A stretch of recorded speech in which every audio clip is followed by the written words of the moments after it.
Good evening and welcome to Tucker Carlson Tonight. We have new and exclusive information about the Podesta Group and what is quickly becoming an actual Russia scandal. We'll get to that in a minute. But first, there are concerns tonight about the diversity lottery. Is the diversity agenda itself making this country less safe? It's an important question and one we hope to answer in just a minute. We're learning a lot more about the Islamic extremist who murdered 8 people and injured 12 on the island of Manhattan yesterday. Fox's Rick Leventhal joins us with the very latest on that. Rick?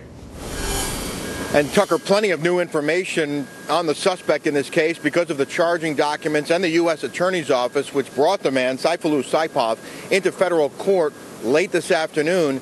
He was in a wheelchair because he was wounded when he was arrested by gunfire. He had handcuffs on his wrists and shackles on his feet, and he is facing the first of many charges likely to be filed. Authorities say Saipov admitted to carrying out the attack, saying he wanted to kill as many people as possible and was proud of what he'd done.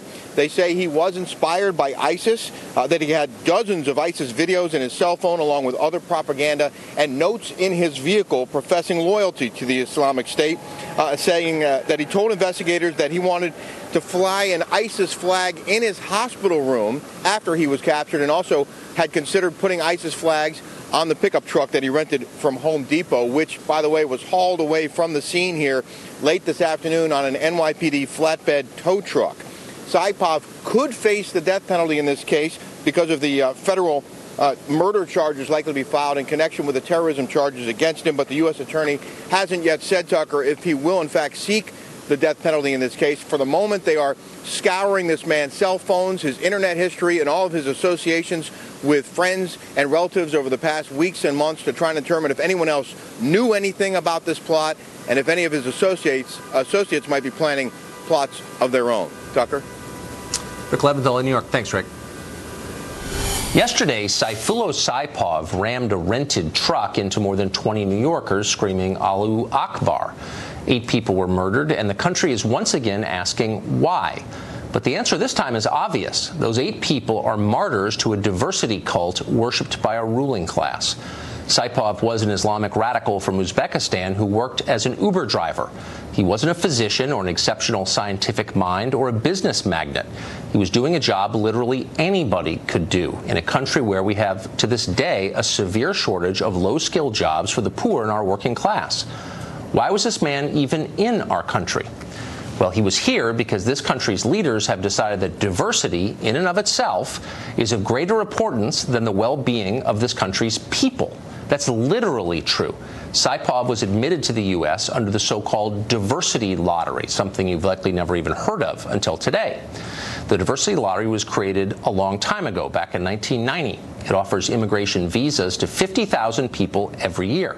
Winners are chosen randomly among applicants from countries that haven't sent many immigrants to the U.S. in the past 5 years. Those immigrants don't have to know English. They don't have to have any skills of any kind. All they need is a high school education or at least 2 years of experience in certain work fields. They don't need family here in the U.S., though once they've been admitted, they're of course allowed to sponsor others to follow in their wake. Chain migration, it's called. Now, supposedly, immigrants admitted through the diversity lottery must show that they're non-threatening and able to support themselves. But we know that's a joke. Our leaders are not even willing to deport criminal gang members who are here legally. Once you've arrived in this country, it's almost impossible to get thrown out. Discard the propaganda, that's the case. But before getting caught up in all the depressing details around this, consider the absurdity of the entire system. Diversity lottery? America isn't a game show or a mail-in sweepstakes, it's a country. And our government is supposed to represent the interests of the people in this country, its citizens. Instead, our leaders are treating America as a prize that can be won by anyone on the planet simply for existing. Why not sell diversity scratch-off tickets in convenience stores in Kinshasa or Kuala Lumpur? It's insane. The whole thing is insane. How do you know it's insane? Because the very liberals now defending the diversity lottery and calling you a bigot for raising questions about it would never in a million years practice a diversity lottery themselves. Would Harvard implement a diversity lottery for admissions? Of course it wouldn't. Harvard wants to be selective and only admit the best. It would never just pick 100 random applicants based on country of origin without bothering to check their grades or test scores. No way. Do you think Google or Facebook or MSNBC would hire with a diversity lottery? Just pick people at random without even reading their resumes? Please. Did President Obama hold a diversity lottery when he made judicial appointments? Does the military hold a lottery for promoting officers? No, no, no, no, no. Of course not. Because in all of those organizations, it's obvious that quality matters. You want to pick the best people and allow the greater organization to flourish. Somehow, though, and this is the most perverse part of all of this, the greatest organization of all, the United States, has decided that quality is irrelevant. Diversity has become an end in itself. Who is responsible for this? Well, it's not a partisan project. Leaders in both parties decided a diversity lottery sounded like a great idea. Senator Chuck Schumer of New York introduced the 1990 bill creating the visa system when he was still a member of the House of Representatives. In 2006, Schumer said he could tell the diversity lottery was working perfectly because he could see immigrants while riding his bike. This is an excellent program, and nobody has said it's done a bad job. It's small. There are only about 50,000 visas a year. As I ride my bike around New York City on the weekends, I see what immigrants do for America. And this program has dramatically helped. Now, irony of ironies, bicyclists have themselves become targets of an extremist who is admitted thanks to Schumer's grand vision. An excellent program. Okay. So excellent, in fact, that in 2009, Congresswoman Sheila Jackson Lee of Texas lobbied to double the number of diversity lottery visas to 100,000. The only surprise is she didn't ask for 500,000 or 1 million. Why not? Diversity is our strength. Keep that in mind. But Republicans, to be fair, played their part as well, a lot of them. 5 Senate Republicans still in office today voted for the law that created the diversity lobby. They are Thad Cochran of Mississippi, John McCain of Arizona, Orrin Hatch of Utah, Chuck Grassley of Iowa, and now Majority Leader Mitch McConnell of the Commonwealth of Kentucky. We reached out to every single one of them this afternoon to see how they feel about the diversity lottery now. McCain, Grassley, and Cochran say they want the diversity lottery abolished. Will the rest come around? We'll be watching. What about the Democrats? Congress is, of course, hopelessly divided on immigration, but we could at least unite around the principle that immigrants ought to be chosen because they can benefit this country. You'd think that would be an easy one. Many lawmakers would deflect if you asked them, though. They'd say they want the program ended as part of what they're calling comprehensive immigration reform. But there's no need for that. It's an excuse offered to allow lawmakers to do nothing, as they have done for decades. Congress could, in fact, end the program tomorrow without touching any other part of the immigration system. And if Congress actually cared about the well-being of this country, they would, of course, do that. But sadly, it seems unlikely any of this is going to happen. Why? You know why. The truth is our ruling class prefers immigrants to Americans. They don't say that out loud. They don't need to say it out loud. Watch how they act. Who are they more worried about? The so-called dreamers here illegally, or the 60,000 American citizens who died of drug ODs last year? It's not even close. Our elites see Americans as beyond hope, and worse than that, as dangerous. Just this week, you watched an ad in the Virginia governor's race premised on the notion that the biggest threat to this country is pickup driving Trump voters who want to run over Muslim children. Even though, if you want to get factual about it, in a country with 63 million Trump voters, that has never happened. Meanwhile, an Islamic extremist literally just ran over people with a truck. Yet authorities, as they always do, race to treat that as an isolated incident, a lone wolf attack with no implications for American policy. Are our leaders lying to us? Are they blind? Both, probably.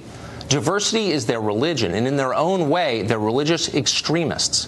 When the safety and well-being of Americans conflict with their faith, they will choose their faith every time. Mark Krikorian has been watching all this unfold for decades. He's the executive director of the Center for Immigration Studies, and he joins us tonight. Mark, how did this become law? Good question. This is sausage making. It was part of a bigger bill, but basically it was a kind of a pretext to amnesty Irish illegal immigrants originally.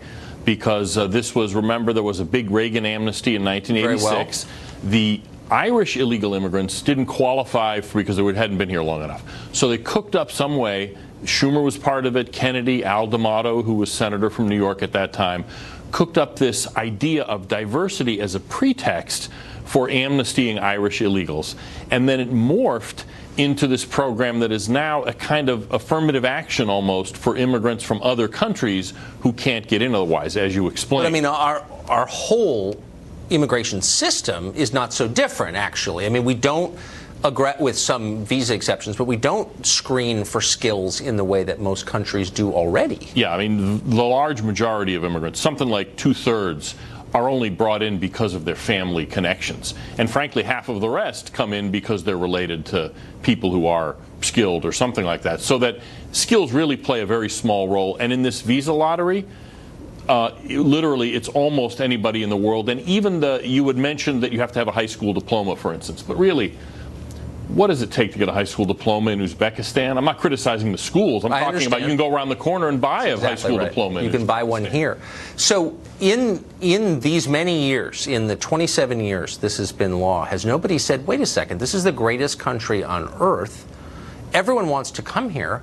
Why are we handing out green cards on the basis of a lottery? People have been saying this repeatedly. In fact, the House a number of years ago even passed a bill to get rid of the visa lottery, and it didn't go anywhere. It always comes up. So who's lobbying against it? I mean, just let's put a fine point on this. Where is the lobby that wants to preserve something that makes no sense? There's two forces protecting it. One is narrow, one is broader. The narrow one, interestingly, is the Black Caucus, because they have now come to adopt this as their pet immigration program, because a lot of people from sub-Saharan Africa come through it.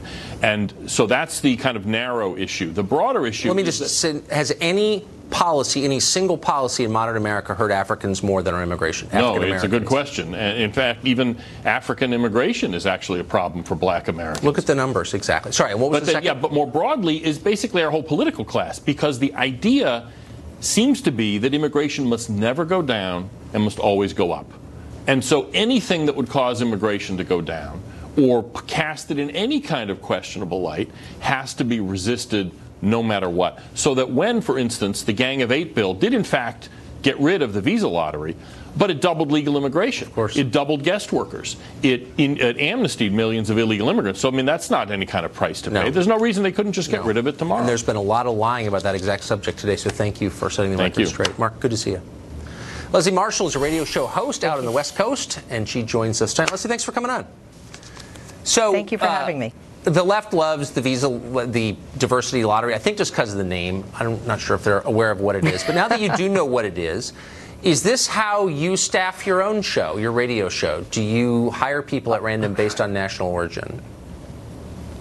No, and my great-grandparents, my Irish great-grandparents came here under the diversity program, so I actually did know what it was, and one of the reasons I'm here is because of that program, if you could When did your great-grandparents come? After 1990?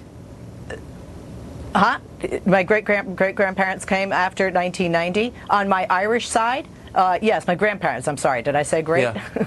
Okay, so, I mean, I guess congratulations, but you're not answering the core question, which is, and by the way, I'm not saying everyone who comes under the diversity lottery is bad. I'm sure a lot of great people who come. But the idea that the United States passes out green cards on the basis of a lottery at random, would any person defending that system apply the same principles to his or her own business? Again, would you hire this way?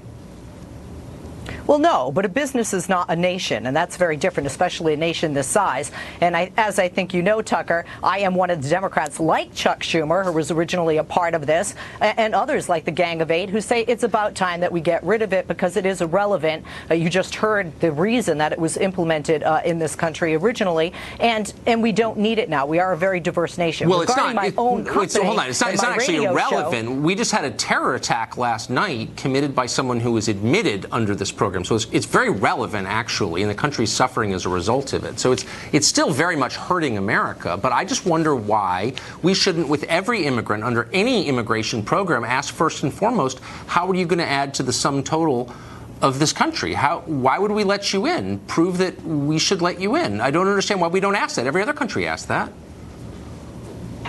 Well, I don't agree with that, Tucker. That is not the case with every single country, and is not the case with every single reason, in my opinion, that we should have people coming to this nation. And quite frankly, Tucker, then we would have people here saying they're still that immigrants are taking all of our jobs. Well, sure, we want the best and the bright. We want the best and the brightest, but aren't we? Why aren't we looking to make our students and our kids here in America the best and the brightest? Well, I'll tell you exactly why. I'll tell you exactly why. Actually, I have the answer to that question. I have the answer to that question, which is we don't need to.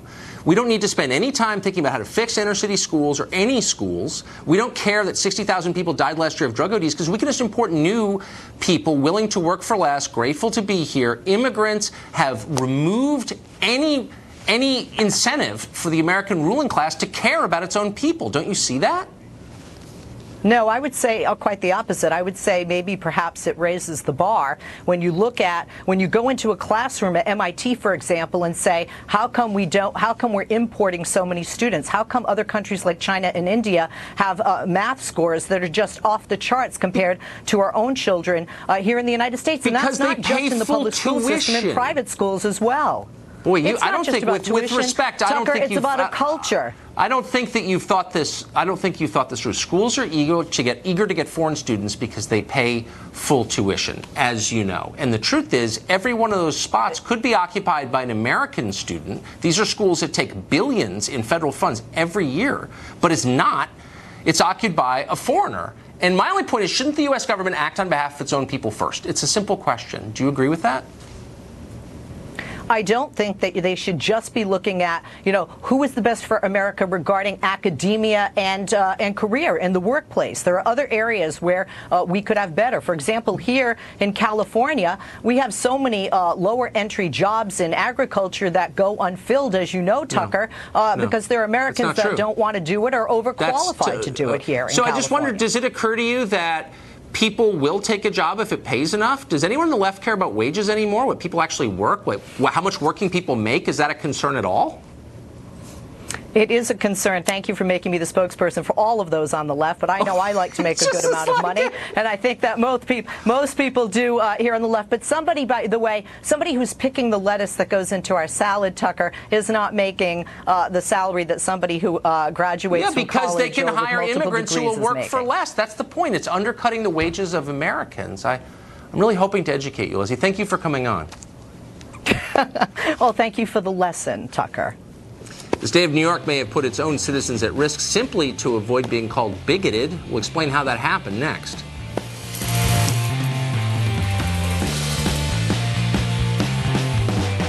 Until yesterday afternoon, probably against all odds, New York City had enjoyed 16 years without anyone being killed by Islamist violence. Could this latest bloodshed have been prevented with different law enforcement practices? You hate to ask that question. But it arises in this case because in 2005, the NYPD created a report, Radicalization in the West, the Homegrown Threat, it was called, and it laid out how U.S. Muslims could become radicalized. But that guide was subsequently denounced as Islamophobic. The de Blasio administration purged it in 2016 in response to a lawsuit by, you'll be surprised, the ACLU. Patrick Dunleavy is a former Deputy Inspector General of New York. He's the author of The Fertile Soil of Jihad, and he joins us tonight. Patrick, thanks for coming on. Oh, my pleasure. Thanks for having me, Tucker. So New York is famous for having a very serious kind of world-class, literally, police department, and they took this threat seriously after the 2 World Trade Center bombings, obviously. They produced this report. What does it mean that the de Blasio administration jettisoned it? Well, what they basically did is they caved into political correctness. Nobody was looking at the fact that what the NYPD was doing was normal police practices when it came to investigating crime. And if we're going to say that terrorism is a crime, which obviously we've just charged this individual in federal court and we've given him Miranda rights, then there are certain police practices that are normal. Surveillance, undercover operatives, knowing the neighborhood to which you're going to go. For instance, if you're going to look for a clean shirt for your show tomorrow, you're probably going to go to your closet or to your dresser. You're not going to go to the refrigerator. In the same way, if I'm looking for an organized crime figure from the mafia, I'm probably going to go to an Italian neighborhood. So now if we're looking for radical Islamic terrorists, we should probably be going to predominantly Muslim neighborhoods. That would just be common police practices. Of course it would. So what about that changed under de Blasio? Well, there were complaints made by not just the ACLU, but certain Muslim activist groups like the Council on American Islamic Relations and other groups that said that we were profiling, that it was unfair, that we ought not to do it. This had never been happening before. And instead of actually showing that it was a normal police practice to do these things, they just caved in. It was like throwing up the white flag and saying, "Oh no, we don't want it. We want to be perfectly polite. We don't want to offend anybody." Meanwhile, the cost was the public safety. Really quickly, Patrick, was there any evidence that the police in New York were violating people's civil rights, hassling people, hurting people under the current policing regime? No, in fact, that particular lawsuit that was filed was ruled on by Judge Martini, was the individual who ruled on the case, and said there were no damages. One of the things that they sued for were damages. There were no damages done by the New York City Police Department when they surveilled these particular neighborhoods. And then when the case was reinstated on appeal, instead of fighting the case, and there was probably a 99.9% chance that they were going to, NYPD would win the case on appeal, because a new regime had come in. Bloomberg had no longer been mayor. De Blasio came in, and he caved. And when you look at the fact that the new procedure calls for a civilian to be appointed to oversee any request to go into particular neighborhoods or particular religious organizations, that person is appointed by the mayor. Now, the mayor of New York City has praised domestic terrorists. Oscar So, Lopez I mean, Rivera no, it's exactly right. So when we say we're going to do that, instead of letting the police be the police, we cave in. Of course we have. Patrick, thank you. That was really interesting and important. My pleasure. Thank you. The indictment of Paul Manafort says something about the Trump administration. It may say a lot more about the Congress, and we'll explain why that is next.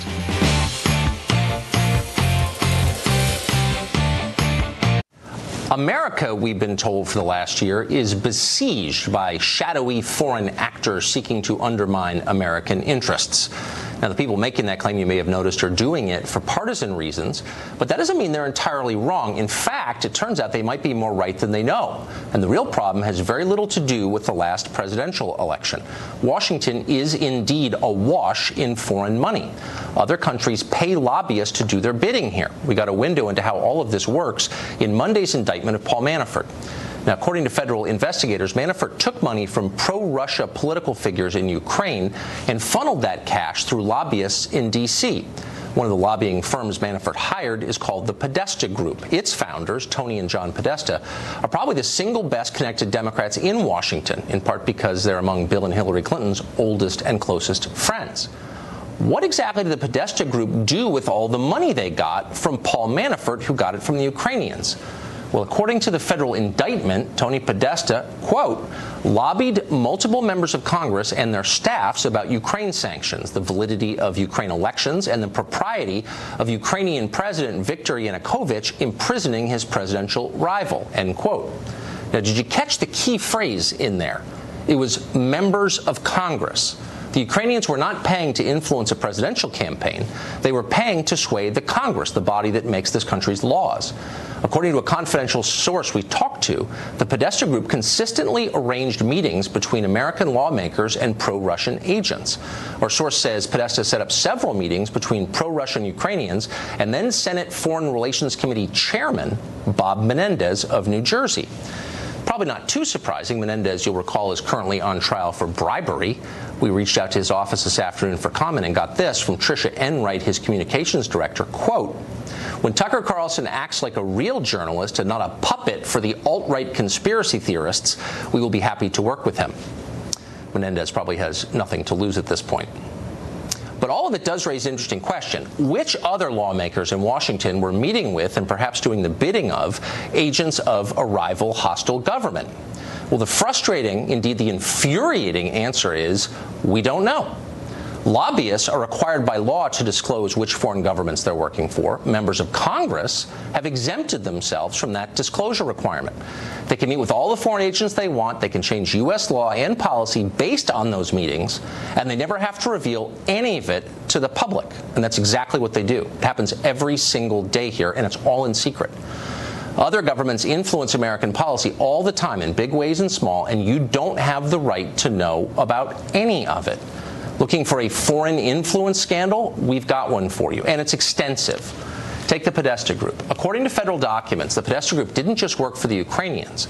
They also lobbied on behalf of interests in Azerbaijan, Iraq, South Sudan, Myanmar, Somalia, Kosovo, Thailand, India, Moldova, the Communist government of Vietnam, among others.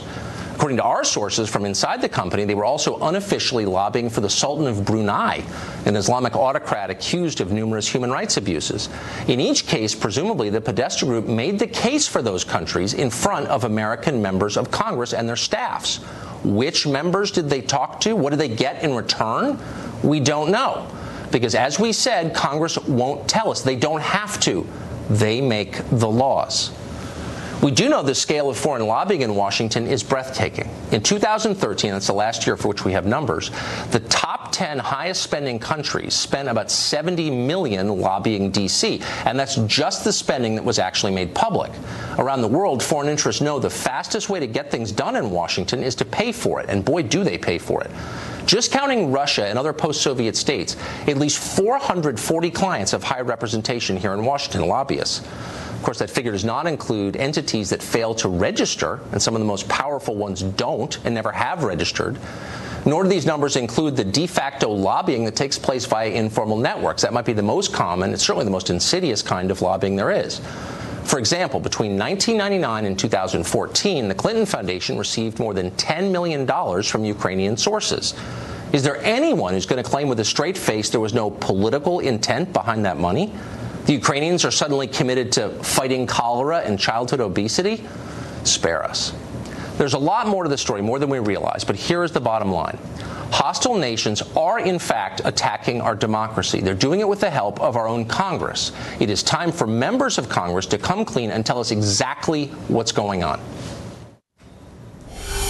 Congressman David Cicilline is a Democrat representing the state of Rhode Island, and he joins us tonight. Congressman, thanks for coming on. My pleasure. Good to see you. So you're on the Foreign Affairs Committee. Yes. And we wanted to know what foreign lobbyists' interests you had met with. So we called over to your office, and this is the response that we got. I'm quoting.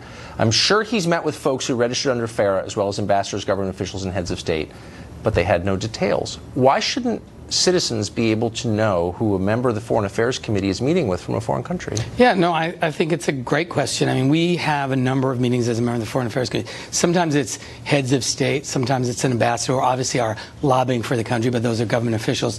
There are occasions in which people who are hired as lobbyists advocate for a particular country. They have to disclose that.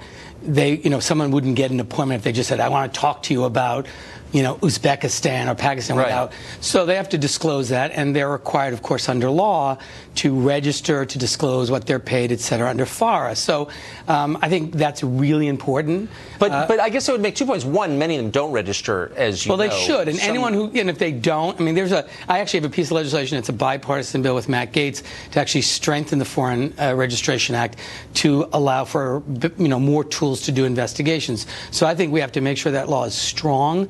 People should comply with it. It provides important information so people know who lobbyists are working for, how much they're getting paid, et cetera. And I think that's important. Yeah, I mean, the obvious question is, why is it taking this long? And there are huge lobbyists who don't register at all under FARA, as you know, and it's pretty outrageous in my view. I agree. But the real question is, the law, and everyone should follow it. But everyone knows that it's not followed here, and everyone's always done that. It's true, and you know it's true. I wouldn't. But why isn't Congress, why aren't you subject to the same disclosure? I don't understand what I'm saying is, I think we should absolutely insist that people comply with the law. When Congress passed that law, it makes sense. It's important for when someone is advocating on behalf of a foreign government. I get it. Then we agree. And I hope I hope you're wrong that there are lots of people that are breaking the law. But if they are breaking the law, they should be held accountable. But we know the Podesta Group didn't register in its representation of the Ukrainians. It says so in the indictment. That law applies to everyone who lobbies, but it doesn't apply to you, and that's what I don't understand. No, because members of Congress don't lobby or advocate on behalf of foreign governments. You're the reason they're spending this money. Oh, that's right. And anyone who lobbies a member of Congress is required to disclose that they're working. Why shouldn't you disclose it? Why shouldn't I be able to call your office and get a straight answer? Well, no. I mean, you can call my office and say, who did I meet with in the last 8 years? Why not disclose it?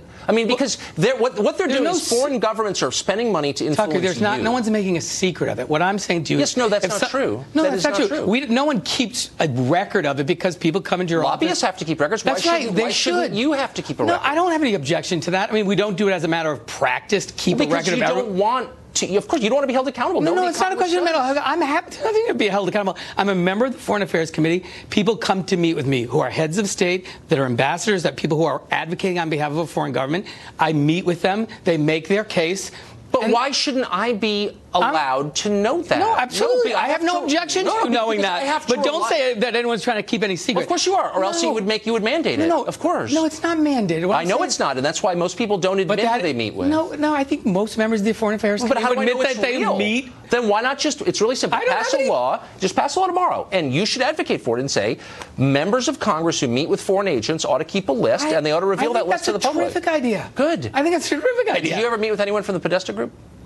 I haven't met. I don't think I've ever met Mr. Podesta. No, from the group. Yeah, I'm sure they're on behalf of foreign clients. Yeah. I don't know that I've met with anyone who lobbied on behalf of a foreign government. Why would they come to see you? Well, they have other clients that are not foreign governments. So you never met with a foreign client represented by the Podesta group? Not that I remember. Okay. I wish we had a registry so we could check this. Yeah, I mean, I don't keep track of everyone I've met with in 8 years. Maybe we'll get one. Congressman, thank you for coming on. My pleasure. Representing such a great state. Thanks. Well, he's the most famous lobbyist in the history of Washington lobbyists. He knows the city very, very well. What does he think of the recent Podesta group revelations? That's next.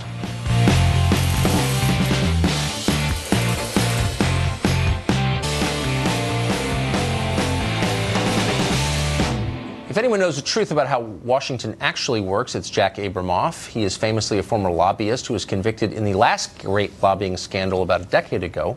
He's been watching the story of Paul Manafort and the Podesta Group and Mercury Public Affairs.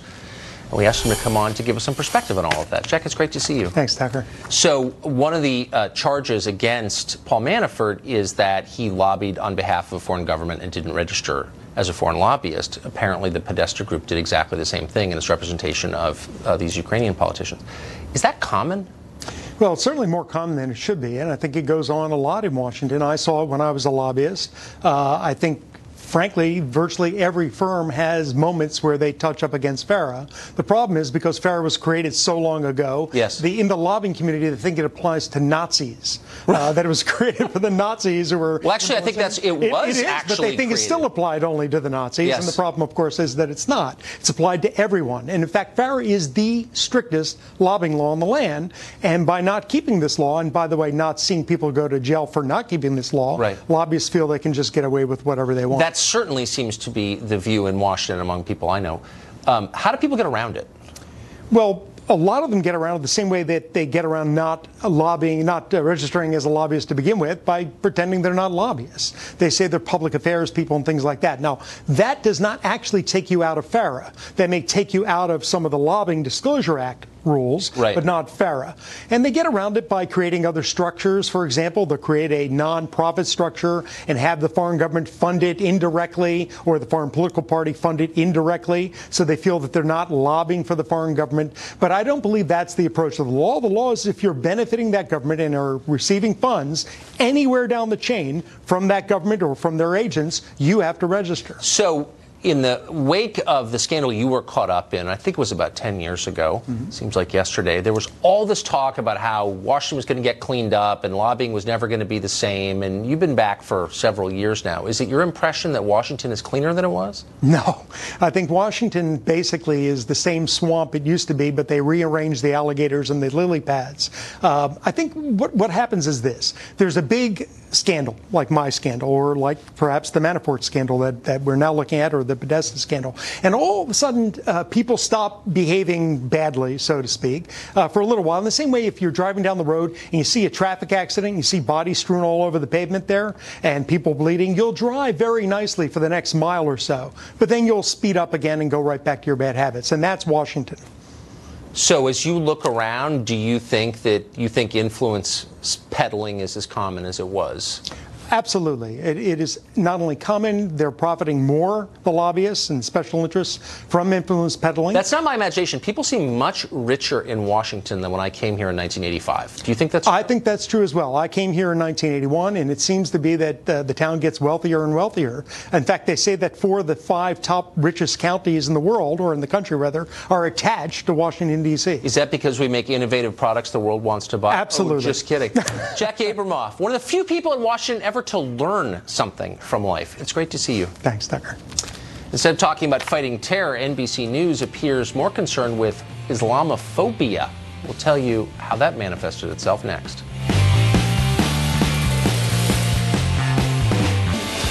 The blood was still being scrubbed up in lower Manhattan when NBC News highlighted the greatest hazard of yesterday's attack, the possibility it could encourage Islamophobia.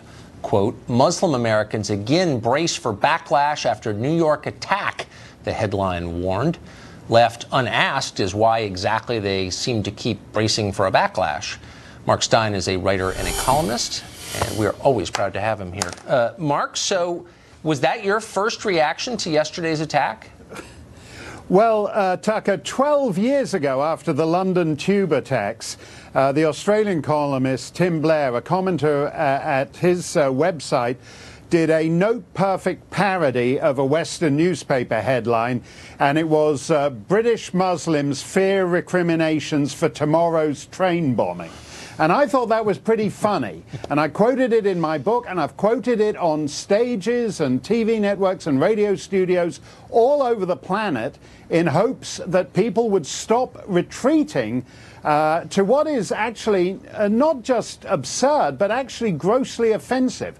NBC's headline, which actually is more or less exactly the same as that parody headline from 12 years ago, NBC's headline is actually saying we care more about a hypothetical attack on Muslims that never comes.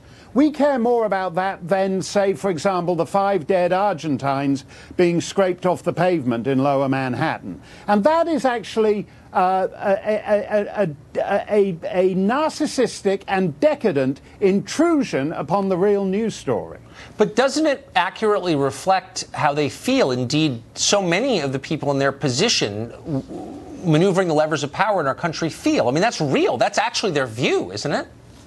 Yeah, I think that's true. I think you saw it at the press conference today. The NYPD are saying, well, you better not get annoyed with any Muslims because we're going to crack down on that.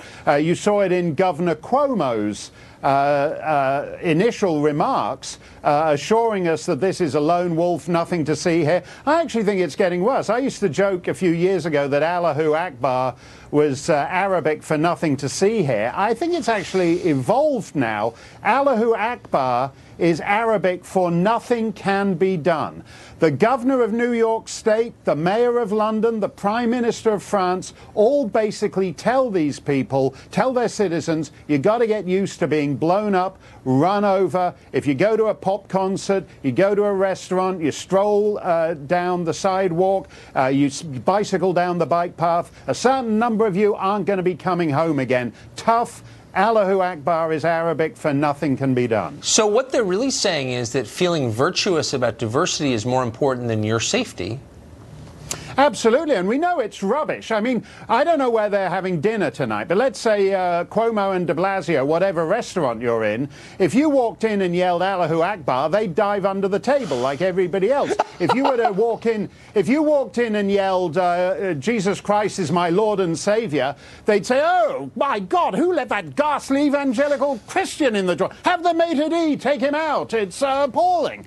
They understand the distinction, but they are committed to framing this issue in a way that assures there will never be any strategic clarity about what is going on.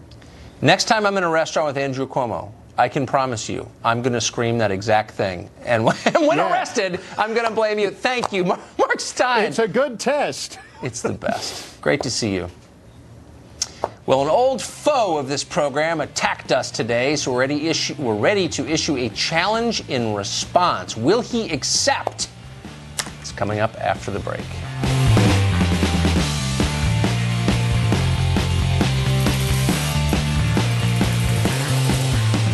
In this morning's Washington Post, the progressive newsletter owned by Amazon oligarch Jeff Bezos, columnist Eric Wemple takes a shot at the show.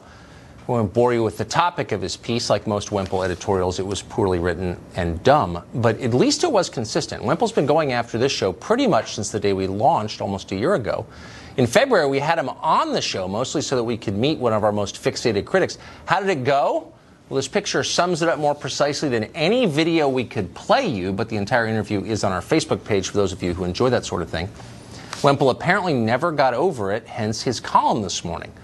Strikes us it could be time for another meeting. So Eric Wemple is hereby invited back on this show any day, no matter what else is going on in the news. We can't wait to see him. And I got to be honest, that picture you're looking at the screen is on my favorites on my phone. Whenever I'm feeling sad, when the plane is in turbulence, had a tough day at work, something wrong has gone on in my life, I pull up that picture, and the palliative effect is instant. Again, it's on our Facebook. If you want to download it to your phone too and benefit from the magical powers of his bewilderment, we recommend it strongly. That's about it for us tonight. Tune in every night at 8 to the show that's the sworn enemy of lying, pomposity, smugness, and groupthink. DVR it if you can figure out how that works. Good night from Washington. Sean Hannity takes over in New York City. Hey, Sean. All right, thanks, Tucker.